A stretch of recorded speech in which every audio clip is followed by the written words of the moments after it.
Have you calmed down yet? No. Just when you think that you've suffered the ultimate humiliation as a Manchester United fan, they find a new way to slap you across the face. Now, you know I hate DIY, right? I'm rubbish at DIY. It's not my thing at all. I'd rather pay someone hundreds of pounds to come and do DIY in my house than me actually pick up a hammer. In fact, I couldn't even find a screwdriver last night. I don't know where my Phillips screwdriver is, right? That's the That's because you full usually get screwed by repertoire Manchester United. of my toolbox. The second goal goes in, I stormed off. I went to build a bed. That's how desperate it was. And I feel bad, actually, because my two sons were with me. You know, I made a big deal. We were going to watch the game together. They've got their new shirts on for the season. And I stormed off upstairs. I built the bed. And I did come back for the last half an hour because I thought I've got to show a bit of solidarity here. But that's how depressed and how angry I was. Okay. And yeah, I'm not proud of it as a father, but the lads learned some new swear words last night during that game. It was amazing. I mean, it was a little bit like you got slapped around the face with a big Harry the Haddock, wasn't it? It was a brilliant atmosphere. Unbelievable to be there. I mean, I think it sort of was made by the fact that there was this huge storm that came in off the North Sea halfway through the game, which made it even more sort of dramatic, I think. But it was a brilliant game for Grimsby Town. It was absolutely dreadful from Manchester United. In fact, my son woke up this morning, he's a Manchester United fan, and he started goalkeeper training because he said, well, if Andre Onana and Altay can play in goal, then I definitely have a chance, Dad. I said, you probably have, to be fair. Look, it's usually a sort of eventful thing now, the Carabao Cup first and second round. And I said this in commentary last night, Scott. This 90-minute rule changes the whole thing. If you're not at it as a Premier League team and you've rested a few of your bigger names or you've changed the dimension of the team, those lower league teams or the teams that have themselves got some youngsters in that are really hungry can have you. Absolutely. And let me tell you, while we were just before we were about to come on, Crookie's kids learned a few more swear words and I did as well. So did you? Do you know what? There's so many layers to this. You could have the pod obviously by itself and some as well, couldn't you? Look, let's give the credit to Grimsby. Fantastic. You know, it was their biggest day of their career, let alone season and that. But you know what you're going to get when you're a big side going to a small side. You know, even in the first half, it wasn't torrential rain. And the pitch, you tell me, Sam, the pitch looked pretty decent. So first 20 minutes, you were always going to get this side coming at you. I don't know where to start. I mean, you know, the resilience isn't there. The fight isn't there. The system. Look, I could turn around and say, well, Antonio Conte won the system with Chelsea a few years back. That Oliver Glasner's making that system look absolutely fine and there's nothing wrong with it. But he's not helping the players at all. We talk about Onana. I mean, what are we saying here? I mean, the biggest single thing that Amorim and United have to do right now is go out and get Donnarumma. That's or another goalkeeper. That's the biggest single thing they need to do right now. Forget about the medium to long term. But when you see Ruben Amorim, and look, you know I love all things Portugal, and I know Crookie does too. He's out there enough. I wanted him to do well, but I just don't see, with everything that he's doing, he's not helping the players in what is a very difficult place right now. Seeing him on the bench, not even sort of showing any leadership, not able to, you know, looking down as if like he's a little kid who's just about to get a detention at school. He's got to show more leadership. But what is it about Manchester United that two of your star signings and the players who have played well, they missed the penalties, and your star striker is number 10 in the penalty shootout? That's worse for me. Again, I was just chatting with Crookie beforehand, saying about how poor he was, Zesco, when he came on. But actually, the biggest thing for me is that anybody can play badly or perhaps take time to settle in, is that he didn't step up to be in that top 5. Can you imagine Alan Shearer being number 10 in a penalty shootout? That's a big mental problem for me with him. More worrying, Scott, is that you didn't notice that he was actually on for the whole game because he didn't come off the bench. He actually did start it, remarkably enough. But there was so many, there's so many different storylines here, and of course, you know, we could go and dissect the whole game, but Manchester United were just very, very poor. But this is all on Amorim, isn't it? And I said this in the commentary last night. You know, forget all of the stuff about the ownership now. Forget all the stuff about the culture. Forget all the stuff about recruitment. This manager has had 9 months in charge of Manchester United. You don't get 9 months in charge of Manchester United and have a free hit and get the chance to bed your system in and to change the culture and all that kind of stuff. That doesn't happen at top level football. It's not feasible. The fact that it has happened is a massive thing for him. And if you still can't get it right after that, then I'm afraid the spotlight is very quickly going to turn on you. Now, Manchester United can't keep chopping and changing. And I said this in the commentary last night as well, Crook. But he has to change. He has to release that stubbornness. Because if he doesn't, it is going to bite him on the backside and it's going to bite him hard. Well, he's been given the keys to the kingdom. And it's like giving the keys to your house to the bandits from Home Alone. Because at the moment, he's causing more problems than he's solving. And the biggest issue of them all is the fact he's so wedded to this system. It's not just about the Grimsby game, but obviously this is the point of reference. Why do you need 3 centre-halves away from home against a League Two team? You don't, is the answer. And why, when you're trying to get attacking players onto the pitch, why at one stage is Mason Mount playing as a left wing-back? Because you still don't want to change the system. Good managers have tactical flexibility. I'll go back to Erik ten Hag. Second game of his tenure. We were hammered. Manchester United were thumped 4-0 at Brentford. They were playing Liverpool the next week. He decided, this team can't play the football I want to play. So I'm going to absolutely rip it up and start again. What happened a week later? They beat Liverpool. They go on and finish in the top 4. They win a cup in the form of the Carabao Cup. And it's a good season. The reason this guy didn't get the Liverpool job when he was a contender at one stage alongside Arne Slot is because he refused to change his system.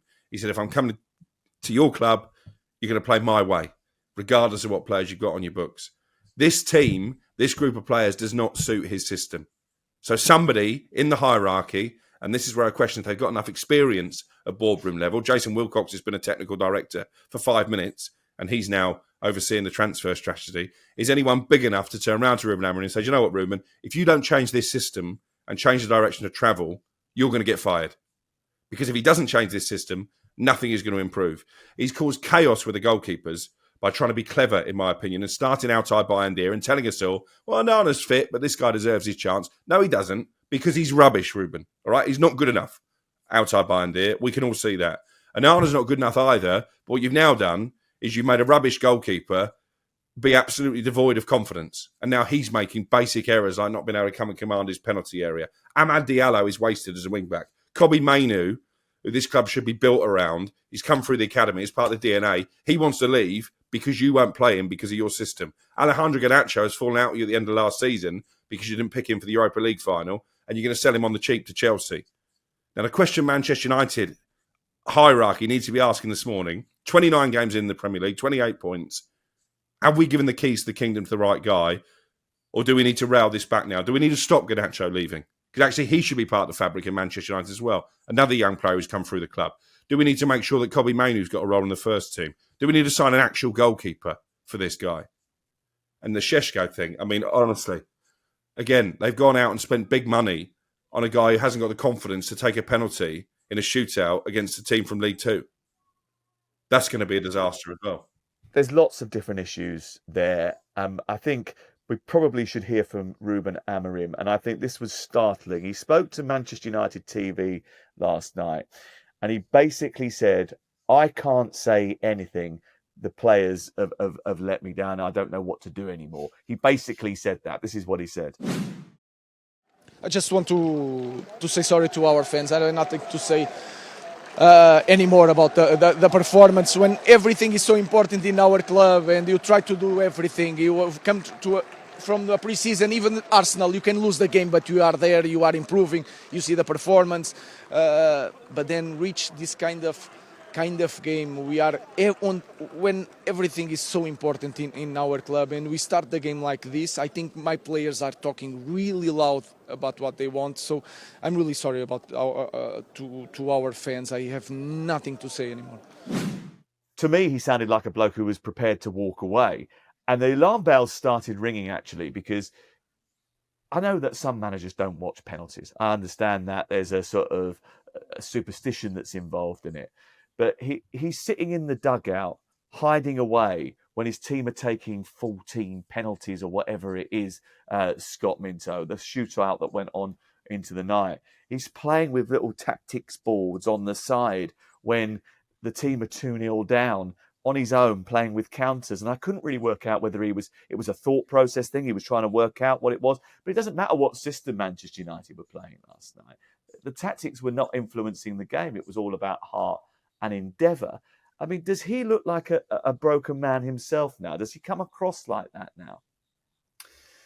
Do you know what? When he speaks in press conferences, I think he still comes across well. But last night, that to say what he said there, I think that is very, very telling. That almost like, and I agree with Crookie. Like, I played under lots of managers, but practically all of them were flexible enough to, and whatever level you call them at, will say this isn't working. We're going to try a different system this particular game. For him to be so wedded to this system tells me that he's not going to change. Maybe he feels he'll lose face if he does, and he'd rather fall on his sword. And that's him now saying, I'm ready to fall on my sword. The question for the hierarchy is, and as Crookie says, and with the window still open, do you allow Kobbie Mainoo to go, who I thought was good last night, by the way? And, at least one of those who wanted to stand up. He was okay, yeah. He was one of the better ones. His head must be all over the place, Kobbie Mainoo. Even if he wasn't quite at it. And listen, I agree with you. I think he was one of the few who did stand up, but he can play better. Who can blame him? Yeah. Doesn't know where his future is. Doesn't have any trust from this manager. But just on because the window's still open, because Manchester United looks so bad, because the Arsenal game seems like a false dawn. There's the immediate decisions that need to be made. I said about, look, obviously the ultimate one is whether you keep the manager or not. Immediately they have to get a goalkeeper, or this is going to happen. I'm telling you now, as poor as United played against Grimsby, Onana or a top keeper saves both of those goals, or those goals do not happen. Scott. And then when you're under pressure, Sam, it's still these players. There's only 3 players he's brought in, okay, and they're all up front. And I worry about Šeško already because of what the penalty, not because of how he played. The other 2, I think, are very good players, but I still don't really know where Bruno's going to go with that. I mean, obviously it's happened now at Craven Cottage in terms of the penalty. I think this is Bruno Fernandes, who's been United's standout player for the last half a decade, worried that a referee's clipped him before he's about to take a penalty. Why? He's already shown he's mentally strong. It's a jigsaw puzzle, and he's thrown all the pieces up in the air, and he's trying to put them together, and they don't actually fit, and that's a massive issue.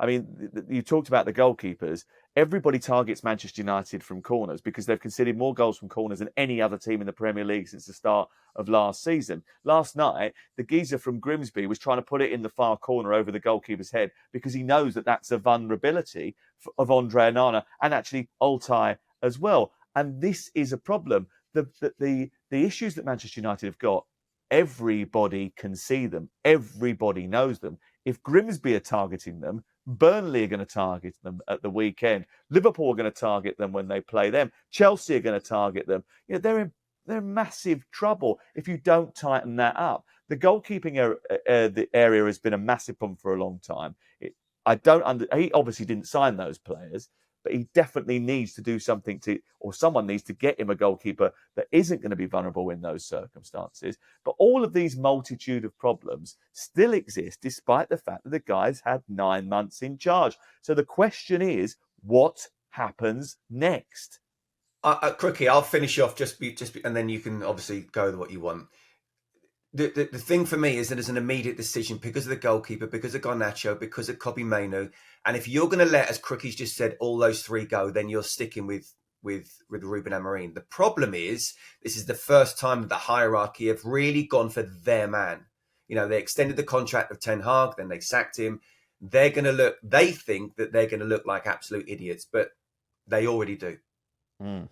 Crookmeister? Well, listen, I've reached out to people at the club this morning, as I felt compelled to do from a professional perspective, and asked the board still backing Ruben Amorim. It seems churlish, 3 games into a season when you just spent £200 million. And the response I get was, as the manager said last night, we're just focusing on Burnley. Now, that's hardly the club coming out and backing their man. So I think he's got to get results and he's got to get them quickly. And as I said, someone at boardroom level has got to say to him, your system is flawed with this squad. So find a new system and find a way to win football matches. Because after Burnley, I think I'm right in saying they've got the Manchester Derby and they've got Chelsea. So there's every chance, even if they beat Burnley, and I don't think that's a tap-in. I did earlier this week. I don't think it is now. There's every chance that they're going to find themselves 5 games into the season with 4 points. That's a relegation battle. Do you think there's a possibility that he might walk away from this? Managers don't walk away from contracts unless he is the most generous manager in the history of the Premier League. He's not going to turn his back on a multi-million-pound a year contract. It doesn't happen. Who was the last Premier League manager who quit? He's not going to, and he would be, as Crookie says, that would be not an idiot to do it, but he won't. But I'll be a little bit out there here. They're too open at the back. They're not giving themselves a chance. They need to be quite very resolute. Who's the manager at Manchester United over the last decade that actually has done pretty well? We know maybe has lost his mojo a little bit, but actually said that he's finished second, and that's one of the best seasons, greatest achievements he's ever done. Wasn't given support by the hierarchy because the player power was too much at that particular time. Lost, as I say, has lost his mojo a little bit and lost to my Benfica last night. But I genuinely think a Jose Mourinho in there would sort the problems out and give the players help. Because at the moment, still, as we've been saying for the last 9 months, the weight of that shirt is too much and the players need help, and they're not being given help by Amorim. Well, we'll see what happens. He certainly cut a forlorn figure last night, and he's got a big job on his hands trying to get his team up for the arrival of Burnley at the weekend. Who would have thunk it? Crook, that was your little surgery. Is your blood pressure down? Let's just check the monitor. Let's just see. Oh, no, still very much in the red. Oh, dear. Therapy session booked in for Monday, I think. Oh, no, Sunday. You're going to come here Sunday, We're doing it Sunday night, aren't we? Yeah, that's we have a little bit of that. My final word on it is that, to me, this club feels broken. Okay, and I'm not sure how you repair it.